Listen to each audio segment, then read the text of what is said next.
Good morning. And Happy New Year to you. Thank you, and same to yourself, to all your listeners. Fantastic. Now, yesterday we heard Charles say that when the students are returning to school, their parents should provide food. They should come along with food items to help with the feeding. First of all, is the situation that bad? Hello, your line is breaking. Can you hear me, sir? I can hear you now. Okay, I'm saying that yesterday there was communication from Chas that when the students are returning. Okay, let's try and reestablish contact with you. Let's try and recall. Let's call back Thomas Musa. Hopefully the connection will be better and he will hear me when I ask my questions. Yes, so we are speaking about the situation in connection to our various senior high schools.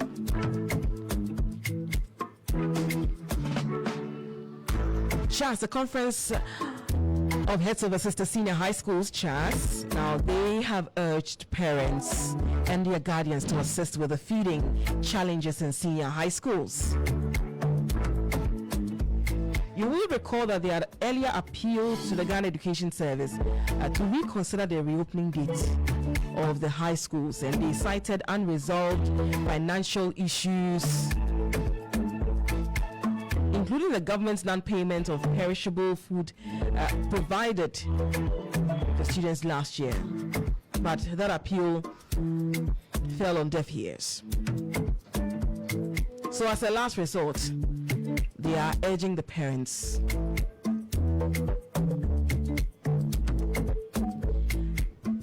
to support. And that's the conversation we're having with the Ghana National Association of Teachers about.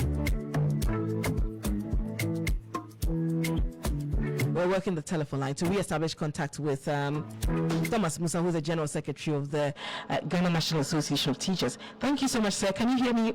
Is it better now? It's better. Okay, all right. So yesterday there was a communication from CHAS urging parents to support the feeding of students in schools, and I'm asking if the situation is that dire for CHAS to now ask parents to when their children or what are returning to school, they should come along with food items. My sister, good morning to yourself and to all your listeners. Issue we've been talking about over the years. This is not new. How can we tell children that when they are coming to school, they should carry food? Are we telling our children to cargo vehicles? How much food can they carry to school? How much food? How much food can they carry to school? We have been talking about this thing. How can parents eat in the house and their children not eat at school? How? How do we address this one? How can we send our children to school, starving them, and we sit back, parents sit back home and eat? How? Look, we need to do something about this particular thing to save all of us from shame and embarrassment that parents are eating in their various rooms and children are starving. There is not, look, no matter how we explain that when children are coming to school, they should carry food. How much food can they carry? How much food can they carry? The thing is that it's a systemic state failure, and we must hold the state accountable. The state must deliver. The law says that in all matters that has to do with the child, the interest of the child shall be paramount. That is what the law says. And it is the state that provided that particular law called the Children's Act.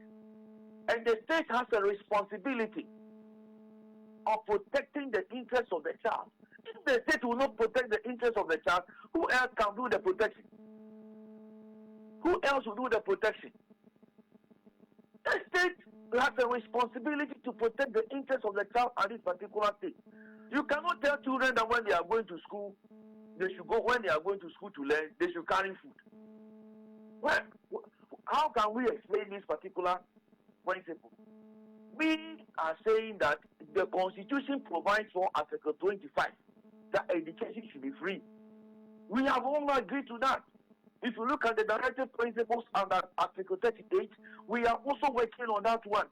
And the state has a responsibility, and that is why we have said, where we are now, we need to get a dedicated fund or funding for pre-tertiary education in Ghana. The lip service to education in Ghana is becoming too much. And we always turn education to a political football, creating the impression like nothing exists. And let us take note. And this morning, I always quote this Bible verse, Ephesians chapter 6, verse 4. That parents, provoke not your children to anger. Not too long ago, in the Upper East region, we saw some students going on demonstration or whatever we may call it, because they don't have food, and some people have to go and give them food there to eat. When the state is there, we get money. The state will always get money to do everything, but when it comes to food, we say there is no money, and the children should not carry food to school. What kind of development is that? So please, as soon as possible, we are expecting that His Excellency, the President of the Republic, Don Mama, to do something about this particular thing, ensure that food should go, at least for the next 2 to 3 months, the food that the children will eat, they should get them.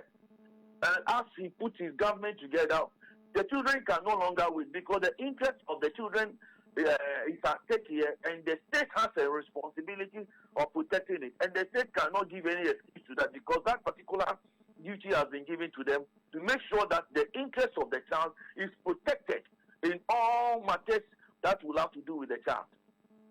So you want government to take immediate action. Now, no, it is not even immediate. What's the time now? The time now is 8:45. Some 15 minutes to the top of the hour. Yes. So ensure that the children should take breakfast.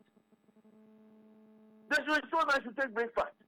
Look, we have what we call the basic necessity of life. And the law provides that anything that has the implication of depriving the child of his well-being must not be tolerated. And so if children are going to learn and they don't have food, what else can you do? Then how can you tell them that they should go and engage in teaching and learning? How?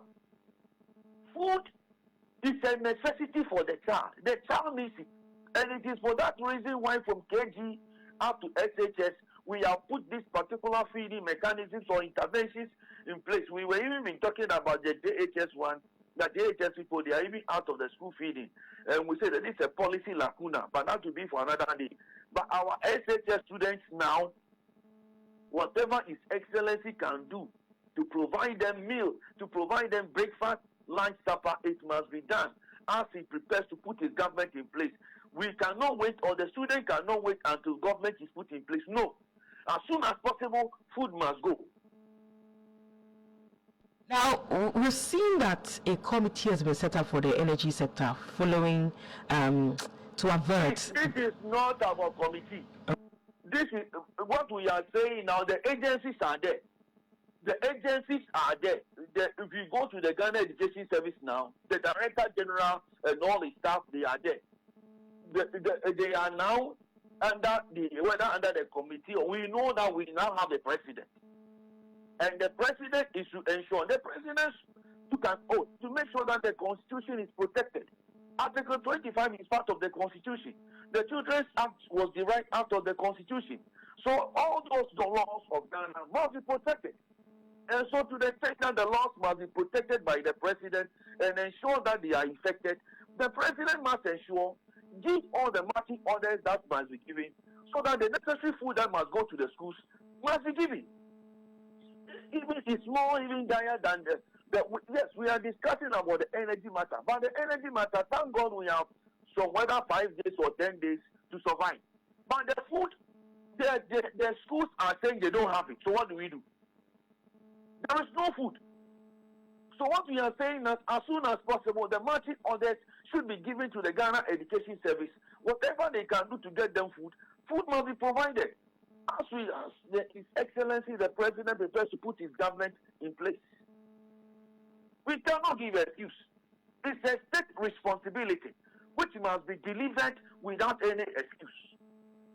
Madam, if you come to our homes, have you ever seen even if a parent has nothing to eat, the last money the mother or father has, he or she will give it to the children. And I have been asking this question for some time now. How can we eat in our homes when our children will not eat? In which country do you behave like that? What kind of behavior is this?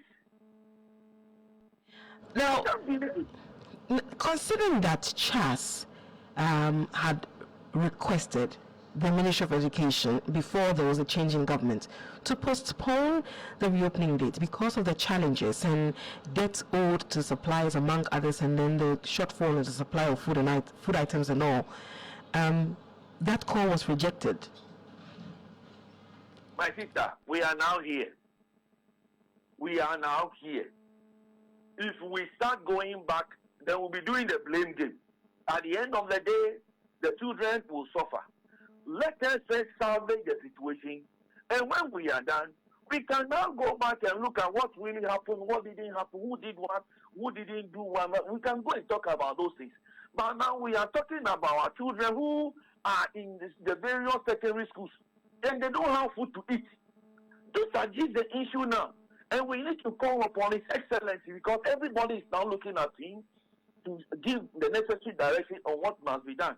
Because the agencies now, they will not take any action until they have been told to do so. If you go to all the coordinating directors, the chief directors, they cannot take any major decision until they have been told to do so. And that is what we are saying now, as soon as possible. Today, the necessary instructions or orders must be given to the Ghana Education Service to engage the buffer stock to make sure that the food that must go to the various schools, the food should go, so that after His Excellency the President have been able to put his government in place, the policy, the minister, the substantive minister cannot take it up from there. But we cannot say that because what didn't happen yesterday and what, so we will not begin to do our normal political football. That thing must stop. The children are in school. They have not eaten. Food must be provided. His Excellency must give the necessary instructions to the various agencies to ensure that our children get food, because it is illegal, or it is by the laws of Ghana that we must get it done. The interest of the child is paramount, and it must be protected. They are not eating, then they are at school. And I ask again, how can parents be eating in the house and children will not eat? It doesn't make sense. It is an act of provocation as provided for in the Bible. Ephesians chapter 6 verse 4. How can we do that? We are provoking them. Are we waiting for us to hear demonstration, riots and all that before we go and act? No, I don't think so. So we must act as soon as possible. Now, let's briefly talk about Charles. Do you think that now it will be in the position to speak freely about the situation in the various senior high schools? Because they have complained in the past, but to this point where they say that parents should now support the feeding by, giving the children food to bring to school. Do you think that from now on they'll be free to speak about the situation without the fear of the reports that consistently we heard about, intimidation of head teachers who dared to speak about the situation? You see, I believe that His Excellency the President of the Republic of Ghana made a promise to the people of Ghana that there will be a stakeholder forum where we will all meet. And I believe that when we meet there, we will be able to discuss these things extensively. Okay. But as we wait, whether people spoke in the past or people didn't speak in the past, who didn't do what, these things are not coming up. I have heard people questioning, Charles was not speaking in the past, and why is it that Charles is talking today? Even if Charles was not talking yesterday, not we have been talking. So take it that I am speaking for the children. We are saying that there is no food. Let them get food to eat. As for those who spoke yesterday or those who didn't speak today and all those things, when we get to that particular table, as to why those things happen, we can take care of them. Okay, those things are history. Those things are history. And when we meet at that particular consultative forum, we can discuss those things as to why those things happened and didn't happen and all that. We can then tell us never again should that particular thing happen. But at this particular point in time, Marisa, how would you feel like if you go to Kolebu now and the doctors go to a meeting and they are discussing things that happened yesterday and people are lying at the intensive care unit? Will you be happy? Will you be happy? You will not be happy. So first thing first, let us save the situation. Let us save the situation. And after saving it, we can then go back to the drawing board, find out why things happened the way it happened, and what we can do to make sure that it doesn't happen again. That is the way we develop a country. But you don't start in the present and then focus all your energy in the past. Nobody develops like that. Solve the present problem. Then you can look at the past. Let the past communicate to the present, and then you can see how to handle the future. That is how we make progress. We can make progress as a people. We cannot at this time begin to issue blame games. Yesterday you didn't talk. Yesterday you are talking and all that. That is not the issue now. The focus is that we don't have food in the secondary schools. And the children, their rights must be protected, because according to the laws of Ghana, which is Excellency the President of the Republic of Ghana, your mama, has sworn to protect is that in all matters that has to do with the child, the interest of the child shall be paramount. And we are saying that at this particular point in time, the children have not eaten. And we cannot tell the children to carry food. What about those? If my father, okay, let me ask you, if my father doesn't have it, how can I come to school? How can I come to school? That is why we have the free SHS. The free SHS means that there are people who don't have it. So if you are saying that when they are coming to school, they should carry food. If I don't have food, doesn't mean I should not come to school. That is what is that. By this particular statement, it means that if I don't have food, don't come to school. How can that be? We have all agreed that the free SHS is good. So to tell me that when I am coming to school, I should come with food. If my mother doesn't have it, it means that the school, I should not come. And that is not right. That is not right. We are saying that let the government provide the food for the children. For the next 3 months, it must be provided for. So that when we meet at the consultative forum, which His Excellency has promised, we can discuss the way forward. But the directive that everybody, when you are coming to bring food, there are some that I can tell you on authority, they don't even have food in the house. They don't even have it. So to tell them that they should bring food is another problem we are trying to create.